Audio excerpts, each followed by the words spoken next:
Thank you very much, D-Man. We do have Jesses here with us after that fairly quick win over Millenium. Talk us through picks and bans. You're going for the Kassadin immediately. Did you have in the back of your head that Kerp already played Fizz versus Kassadin and actually won quite hard? And how did you go into that matchup? I kind of had it in the back that they might want to leave Kassadin open because they did it before.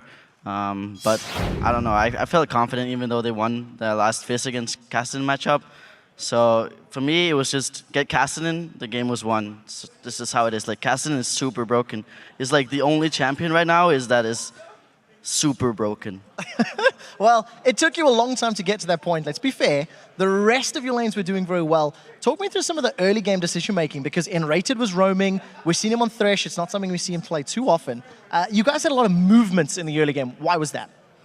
Well, we played in the scrims. We figured out how everything works, and I think roaming a lot and getting the good junglers and getting the strong support like Thresh and Lee Sin, it helps out a lot, and getting control around mid lane helps a lot as well. So it's just how the game is right now, like the meta right now. Well, you guys actually built up an 8,000 gold lead by 18 minutes. Did you realize that your lead was that big, and how do you think you got to that big of a lead that quickly in the game? I don't know how. I think we just caught off people, and I saw a first blood. Was it bot lane or something? Like at that point, I had free farm as Kassadin, and they got first blood. I just felt like, okay, this game is over. Well, I actually got a replay of the moment where I felt the game was over. Let's pull this replay up onto your screen. I want to give you a high five because you got me those sweet fantasy points from this few minutes on. Talk me through your decision making, like what was going through your mind as you defended this tower and chased around the rest of the map. Let's roll this clip out. Alright, I see that Evelynn is really low on mana, and Jax is fairly low, so I just go on them and burst Jax, and then I know he's gonna pop the E, so I just walk away and then jump on him again. And I know Evelynn still has no mana, so I can just 1v2 them here, and it's only Leona. And I know that Fizz is mid and Lucian's bottom, so it's basically just a free 1v3. Is the rest of your team making calls, letting you know where they are, what their decision making is, or is this you just going, hey, like, dude, I got this? At this point, they're like, yeah, just keep going, but afterwards, just come for Fizz. At this point, they're like, oh, walk down here when you're done up there. Just come and kill Fizz afterwards.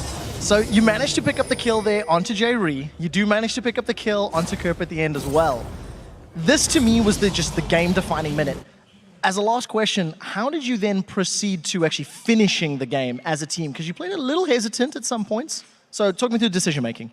I think we just played it kind of safe. The matches that we lost in LCS, the 2 matches that we lost, we kind of did some overextending and some bad calls. So we just played it kind of safe and just had some great decision-making.